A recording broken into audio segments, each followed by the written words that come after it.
ازيكم يا مساء الخير ومساء الورد. وعدتكم انه حنزل لكم فيديوهات تعليميه للخبائز. نزلت لكم بسكويت النشادر. اليوم وصفتنا كعك. بالنسبه لكيلو كعك اعتمد المقادير والمكونات. عندنا هنا معلقه كبيره من الباكنج بودر، ما تكتري الباكنج بودر في الكعك. وعندنا هنا معلقه كبيره من الهيل ومعلقه من الفانيليا، هيل مع فانيليا، تمام. وهنا عندنا 3 معالق سكر باودر، السكر لازم يكون باودر، تمام. وعندنا من 3 ل4 معالق سمسم. السمسم لازم تحمصيه. في ناس بيقولوا هو اصلا حيدخل الفرن فما يحتاج نحمصه، لا، السمسم لازم يتحمص، تديه تحميصه كده بعدين استخدميه. بالنسبة لكيلو دقيق استخدمت 3 معالق حليب باودر، وده اختياري، الحليب الباودر اختياري. اذا انت استخدمتيه يبقى افضل. اذا انت عاوزة تعملي مشروع والناس يحبوا الخبيز ويرجعوا يطلبوا مرة مرتين، الحليب الباودر رهيب برضو، يعني استخدميه. إذا عاوزة تعمليه للبيت أو لمناسبة خاصة لك فكيفك يعني، بس زي ما قلت لك يفضل انك تستخدميه. بعد ده المكونات الجافة دي كلها حتتلخبط مع بعض، السمسم والسكر والفانيليا مع الهيل والباكنج بودر. ما تكتري الباكنج بودر لانه بدي كده شوية مرارة للخبايز الباكنج بودر، تمام. اذا كترتيه الهيل من معلقة كبيرة، اذا عاوزة تضيفي او حابه نكهه الهيل يكون قوي، اوكي استخدمي. بالنسبه للكافور، الكافور اللي هو دواء الكعك، دواء الكعك بتلقيه في السوبر ماركت. في السوبر ماركت ما بتلقيه، في العطارات دائما بتلقيه، تمام.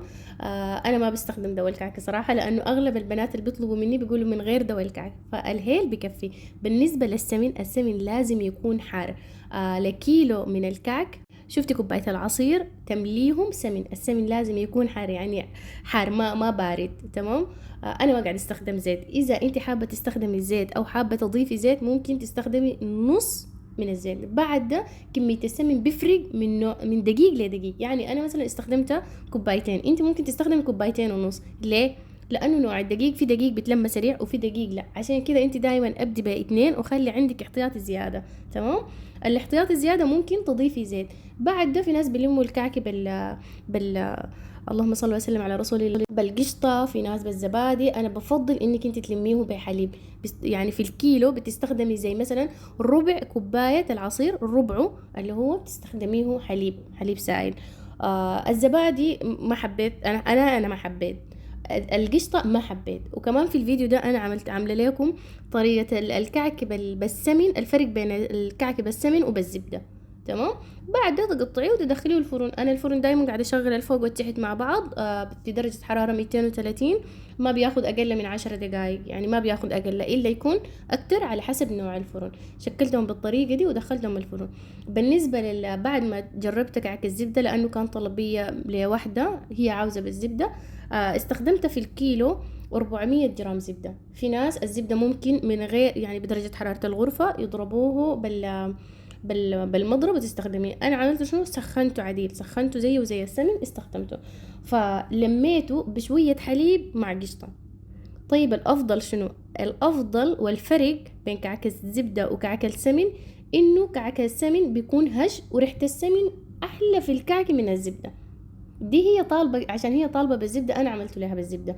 وزي ما قلت لكم الافضل بالسمن. فاذا انت حابة بالزبدة هو كله حلو وكله بيطلع هش، ونفس المقادير اللي استخدمناه للمكونات الجافة في الكيلو بتاع السمن الكعك بالسمن بتستخدميه في كعك الزبدة، تمام. بس الفرق انه داك سمن وده زبدة، هما الاثنين حلوين والاثنين رهيبين، لكن النكهة اقوى. حتى خليت جارتي تجربه وقالت لي كعك السمن طبعا لا يعلى عليه.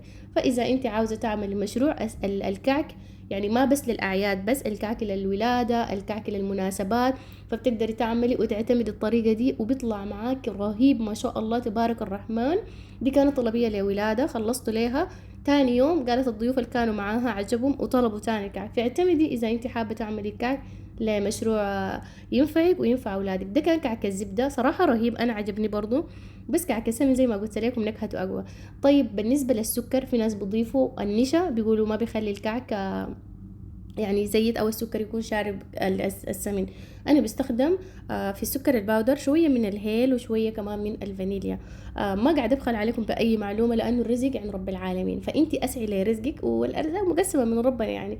فاعمل مشروع ينفعك وينفع اولادك وتساعدي به، وكمان سيد بيتك اذا انت حاسه انه الدنيا ما زي الاول، وهو فعلا ما زي الاول.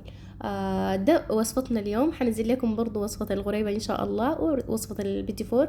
وإذا أنتوا حابين وصفات تانية اكتبوا في الكومنتات، إن شاء الله بإذن الله هحاول قدر ما أقدر إنه أفيدكم. تمام.